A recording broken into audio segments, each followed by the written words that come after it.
Assalamualaikum warahmatullahi wabarakatuh. Pertama-tama dan terutama marilah kita bersyukur kepada Allah Subhanahu wa taala yang mana telah memberikan kesempatan kesehatan kepada kita semua sehingga kita masih tetap sehat walafiat. Mudah-mudahan Allah tetap bersama kita. Dan tak lupa juga selawat bin salam atas junjungan kita Nabi besar Muhammad sallallahu alaihi wasallam. Allahumma sholli ala Muhammad wa ali Muhammad. Allahumma sholli ala Muhammad wa ali Muhammad. Pertanyaan datang dari Pak Hermanto. Ustaz, mana yang lebih tinggi kedudukan Nabi dibandingkan dengan imam? Mana yang lebih tinggi kedudukan Nabi dibandingkan dengan imam? Kalau pertanyaan ini memang jarang ditanyakan orang, tapi bolehlah untuk menjawab pertanyaan Pak Hermanto saya akan jawab. Kalau masalah Nabi dengan imam mana yang lebih tinggi, kita lihat dulu imam yang bagaimana. Tapi kalau imam yang ada di masjid itu, yang mengangkat dia itu adalah pengurus masjid, lebih tinggi Nabi daripada imam masjid. Atau imam mazhab itu yang diangkat manusia menjadi imam dia, itu lebih tinggi Nabi daripada imam seperti itu. Tapi kalau yang imam yang diangkat oleh Allah Subhanahu wa taala, kedudukannya melebihi dari Nabi. Nabi Ibrahim pernah mengatakan, dia dulu sebelumnya menjadi nabi dia menjadi hamba Allah, Setelah itu diangkat menjadi nabi. Setelah itu diangkat lagi menjadi rasul. Setelah itu diangkat dia menjadi kekasih Allah. Itu nama Khalilullah. Khalilullah. Setelah itu baru diangkat menjadi imam. Sebagaimana yang dinyatakan Allah di dalam surah Al-Baqarah ayat 124. A'udzubillahi minasyaitonirrajim.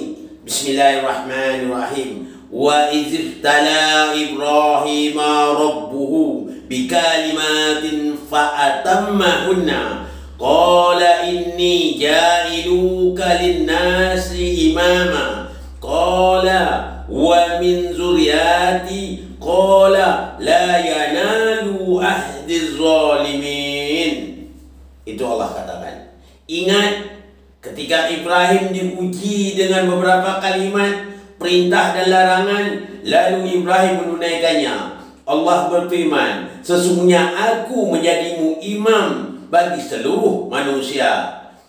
Ibrahim berkata, saya mohon juga ya Allah dari keturunanku. Allah berfirman, janjiku ini tidak mengenai orang yang zalim. Jadi imam ini pemimpin pada seluruh manusia. Bahkan yang jelas imam itu pemimpin alam ini diperintah Allah. Jadi lebih tinggi imam daripada Nabi, bahkan lebih tinggi lagi Rasul. Kenapa? Nabi Muhammad juga sama mengatakannya. Dulu dia jadi pertama hamba, sudah jadi hamba, dia angkat menjadi Nabi. Setelah itu dia diangkat menjadi Rasul. Setelah itu diangkat dia menjadi Habibullah, kekasih Allah. Setelah itu diangkat lagi menjadi imam. Jadi Nabi Muhammad itu imam juga. Jadi permintaan Nabi Ibrahim dikabulkan oleh Allah. Nabi Ibrahim, kau angkat menjadi imam. Setelah itu apa kata Ibrahim? Begitu juga zuriatku ya Allah. Tapi Allah jawab, dia mengabulkan permintaan Ibrahim, tapi tidak mengenai orang yang zalim. Walaupun keturunan Nabi Ibrahim dia zalim, tidak dapat dia menjadi seorang imam. Jadi imam kedudukannya apa? Lebih tinggi daripada Nabi, bahkan lebih tinggi dari Rasul, bahkan lebih tinggi dari kekasih Allah itu. Jadi ada punya tingkatan. Pertama hamba Allah, yang kedua dinaikkan setingkat menjadi Nabi, yang ketiga dinaik setingkat menjadi Rasul, yang itu keempat dinaik lagi menjadi kekasih Allah, Habibullah, yang kelima dia diangkat menjadi imam, pemimpin seluruh manusia. Jadi kalau yang nama Rasul itu tidak memimpin seluruh manusia. Contohnya Nabi Isa. Nabi Isa diutuskan Allah bagi Bani Israel, bukan semua alam ini. Untuk Nabi Isa, untuk keturunan dari Bani Israel. Tapi Nabi Muhammad seluruh seluruh manusia. Jadi Nabi Muhammad itu keturunan dari Nabi Ibrahim. Jadi tingkat Nabi dengan imam jauhlah lebih tinggi imam, begitu maksudnya ya. Yang tak tahu lagi nih. Yang berikutnya contoh yang mudah. Ya, ada yang bertanya lagi kemarin. Bagaimana tentang imam akhir zaman? Antara Imam Mahdi dengan Nabi Isa mana tinggi? Kedudukannya tetap tinggi. Yang namanya Imam Mahdi. Kenapa? Waktu sama-sama turun nanti sama-sama dia menyatu dia. Ya, Nabi Isa, Nabi Imam Mahdi diperlihatkan oleh Allah nanti untuk memimpin alam ini nantinya, dan datang juga Nabi Isa sebagai pembantu Imam Mahdi. Bahkan waktu sholat Nabi Isa di belakang Imam Mahdi. Jadi kedudukan Nabi Isa dan Imam Mahdi lebih tinggi Imam Mahdi di situ. Kenapa? Nah, Imam Mahdi itu membawa syariat Nabi Muhammad sallallahu alaihi wasallam. Sedangkan Imam Mahdi itu hanya sebagai pembantu. Makanya Imam Mahdi di situ kedudukannya di belakang.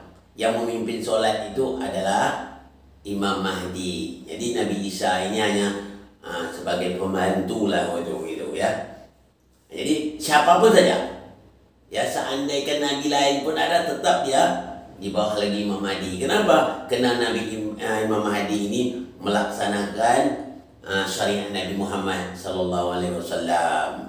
Jadi kedudukan imam sebagaimana yang dikatakan Allah dalam surah Al-Baqarah 124 ini itu melebihi daripada nabi dan rasul. Bahkan dia pemimpin seluruh manusia, bahkan alam semesta ini. Bukan bahkan malaikat juga di bawah pimpinannya. Bahkan semua makhluknya ada di alam ini dia sebagai pemimpin. Nah, itu berarti imam kedudukan di atas daripada nabi dan para rasul. Mudah-mudahan yang hadir di sini semua mengerti ya. Jadi kedudukan imam itu di atas para nabi dan rasul. Tapi imam yang diangkat oleh Allah sebagaimana nyatakan dalam surat surat Baqarah ayat 124. Jadi siapa lagi? Setelah itu, setelah Ibrahim, anak-anak keturunannya itulah keturunan dari Nabi Muhammad itu juga ada keturunan dari Nabi Ibrahim, keturunan dari Ismail ya, dan terus cucu-cucu Ibrahim juga sampai seterusnya menjadi imam seterusnya. Untuk imam akhir zaman itu masuklah